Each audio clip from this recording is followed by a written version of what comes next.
Chúng ta có thể đánh đâu. Cũng muốn chúng ta chúng ta hết đâu cả. Chúng ta tìm một tí ra.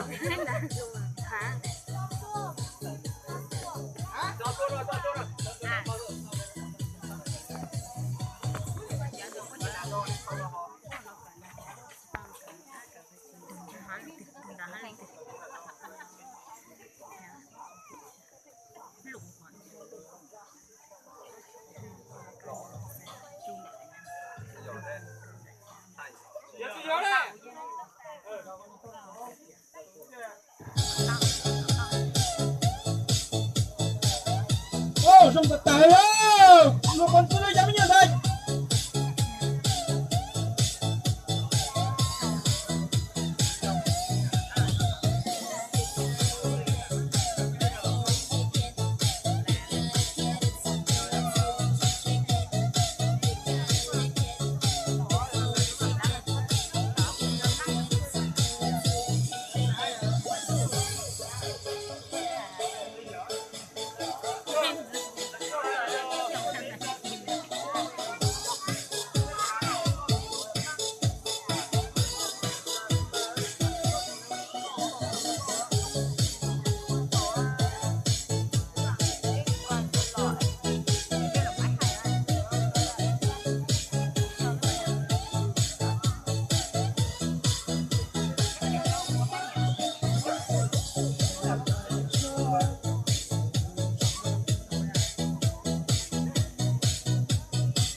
Ôi đâu có nhiều, chúng ta chỉ ơi.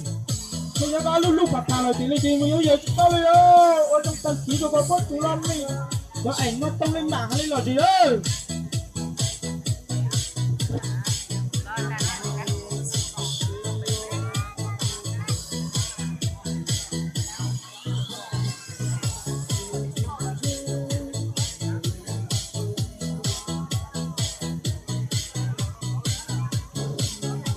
Alo.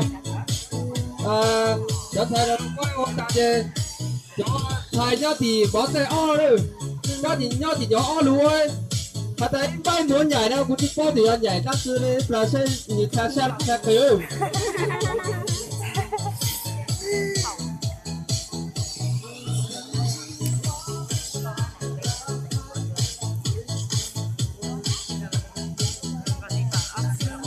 Thì chúng nữa nó mới support một kỹ hả?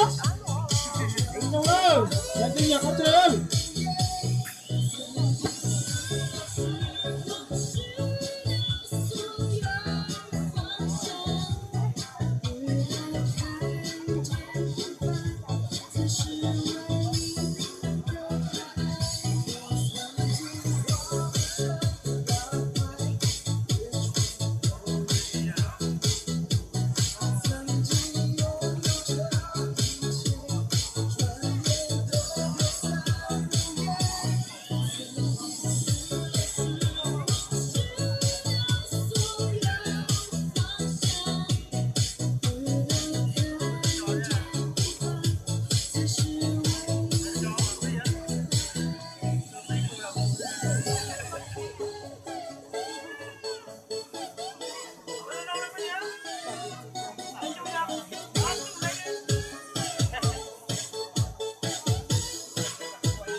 Lô lô hà cho họ. Con. Cái con cho con thì phụ giúp các con đá cho ơi.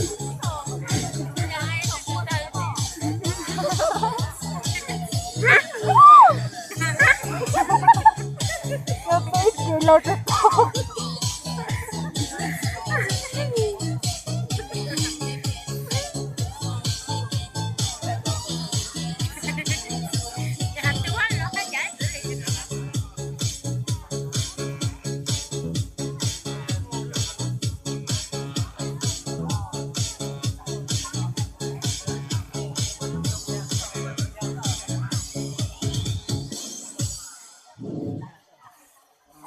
Ô, trong thật ta đâu.